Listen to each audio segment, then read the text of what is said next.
ప్రభు అయిన యేసుక్రీస్తు శ్రేష్టమైన నామంలో మీ అందరికి కూడా శుభం తెలియజేస్తున్న ఉదయకాల సమయంలో బాగున్నారు కదండి. నిద్ర లేచారా? ప్రార్థన చేసుకున్నారా? గడిచిన కాలం అంతా కూడా దేవుడు మనల్ని కాచి కాపాడి ఈ దినమును మనకు బహుమానంగా ఇచ్చిన కాబట్టి ఆయన పరిశుద్ధ నామానికి మహిమ కలుగును గాక.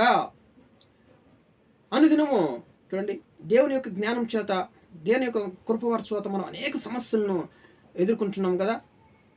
ఎస్, తప్పకుండా మనకి దేవుని యొక్క కృపవార్త కావాలి. ఎందుకంటే మనం ఉదయం లేచిన సమస్యలు ఎదుర్కొంటూ ఉంటాం కాబట్టి ఆయన కృపవార్త ద్వారా, వాగ్దానం ద్వారా మనము బలం పొందుకొని సమస్యలు ఎదిరించడానికి శక్తిమంతులు అవుతాం. రక్షణ లేని వారు రక్షణ తీసుకోండి.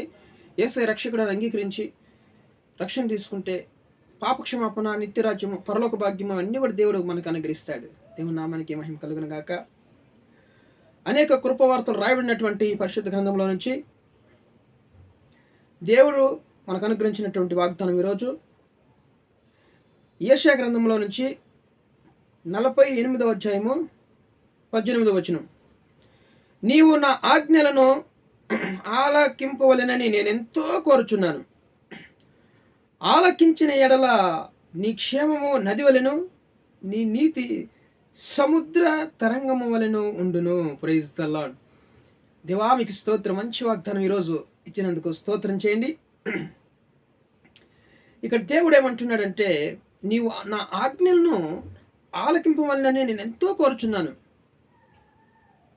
నువ్వు ఆలకించిన ఎడల నీ క్షేమము నది వలె, నీ నీతి సముద్ర తరంగం వలె ఉంటుంది అన్నాడు దేవుడు.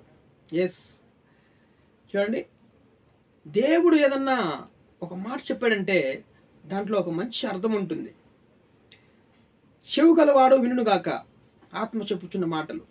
ఎప్పుడైతే దేవుడు మనకు ఆజ్ఞాపించినప్పుడు మనం ఆ మాటని సీరియస్గా తీసుకోవాలి. లేకుండా ఆయన ఊరికినే చెప్పడు దేవుడు. ఆయన చెప్పాడంటే 100% దాంట్లో ఏదో ఒక సత్యం ఉంటుంది. అది మన మంచి కోసమే, మేలు కోసమని గమనించిన వాళ్ళు బ్రతుకుతారు. ఈరోజు దేవుడు అంటున్నాడు, నా ఆజ్ఞల్ని మీరు ఆలకింపాలని నేను ఎంతో కోరుచున్నాను. ఆలకించారా మీరు బ్రతుకుతారు. మీ క్షేమము నది వలె, మీకు క్షేమము చూడండి, నీ క్షేమము నది వలె ఉంటుంది అన్నాడు దేవుడు. చూడండి, నది ఎంత నిమ్మలంగా, ఆ నీళ్ళు పక్కన చెట్లు ఎంత నిమ్మలంగా సమాధానకరంగా ఆ నీళ్లు నదిలో ఉంటున్నాయి. చూడండి, ఎస్, దేవుని ఆజ్ఞలు మనము ఆలకిస్తే, దేవుని యొక్క ఆజ్ఞలను మనము ఆలకింపవాలని నేను ఎంతో కోరుచున్నాను. ఆలకించిన ఎడల నీ నది క్షేమము, నీ క్షేమము నది వలె ఉంటుంది అన్నాడు దేవుడు. ఎస్, ఆ నిమ్మలించి ఆ నీళ్లు నదిలో సమాధానంగా ఎలాగ ఉన్నాయి చూడండి, అలాగా నీ యొక్క క్షేమము నది వలె ఉంటుంది అన్నాడు దేవుడు.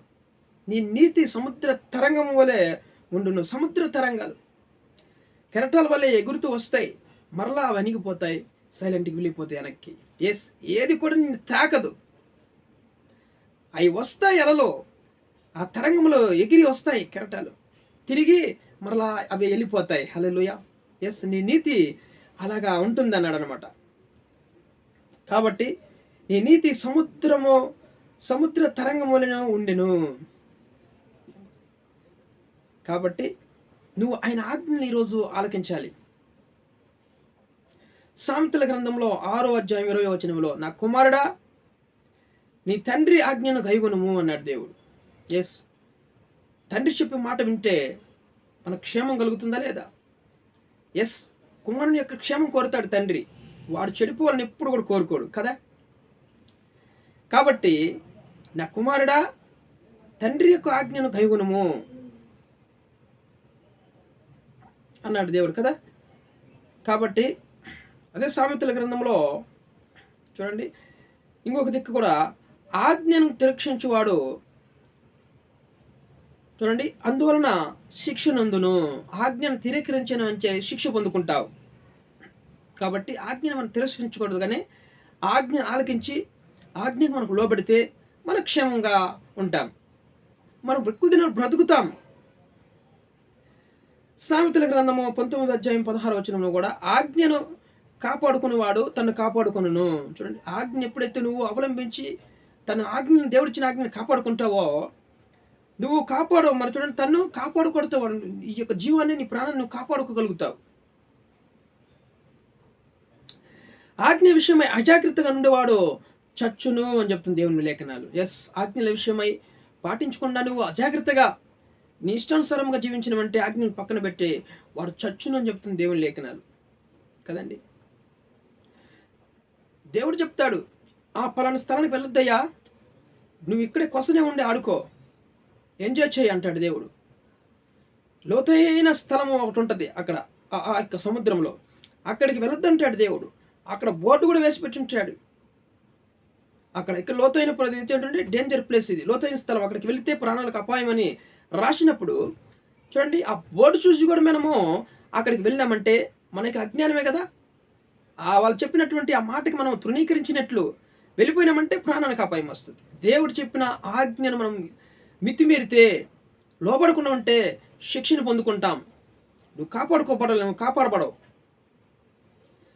వాడు చచ్చును అని చెప్తుంది దేవుని లేఖనాలు. కాబట్టి చూడండి, బైక్ దేవుడు ఇచ్చాడు మనకి, దాన్ని నిదానంగా కంట్రోల్గా తోలుకొని వెళ్ళాలి. ఇష్టానుసారంగా మనం ఫాస్ట్గా బైక్ తోలుకొని వెళ్తూ ఉంటే పడిపోతాము, దెబ్బలు తగులుతాయి, కుటుంబంలో తల్లిదండ్రులకు బాధ, హాస్పిటల్ ఖర్చులు, చేస్తాం వేరే ఇన్ని దినాలు పోషించి. అలాగనే ఆజ్ఞను దేవుడు చెప్తాడు, నిదానంగా తోలుకోబో, ఒక లిమిట్ అనే స్పీడ్ ఉంటుంది. విచ్చలవిడిగా తోలుకొని చక్రం పైకి తోలుతూ ఉంటే పడిపోయినామంటే డేంజర్ అయిపోతుంది. కాబట్టి దేవుడు చెప్పిన మాటలో ఒక అర్థం ఉంటుంది. ఆజ్ఞని గైకొనవాడు తను కాపాడుకుంటాడు అన్నమాట. ఎస్, మీరు నా ఆజ్ఞల్ని గైకొన వలన నేను ఎంతో కోరుచున్నాను అన్నాడు దేవుడు. ఆలకిస్తే నీ క్షేమం కలుగుతుంది. నది ఎంత ప్రశాంతంగా ఉంటుంది చూడండి, చల్లని గాలి, ఆ నీళ్ళు చూడండి ఎంత సమాధానకరంగా ఉంటాయో చూడండి అక్కడ. అలాగనే జీవితం సమాధానకరంగా పచ్చగా ఎంత హాయిగా ఉంటుందో దేవుడు ఈరోజు దేవుడు మనకు ఆజ్ఞాపించాడు కదండి. దయచేసి దేవుని ఆజ్ఞలు మనం పాటిద్దాం.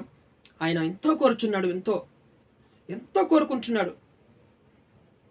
ఖచ్చితంగా దేవుని ఆజ్ఞలు మనం పాటించాలండి. దేవుడు చెప్పిన మాట వినాలి, తల్లిదండ్రులు చెప్పిన మాట వినండి, విచ్చలవిడిగా వెళ్ళొద్దు, ప్రాణానికి అపాయం తీసుకొచ్చుకోవద్దు.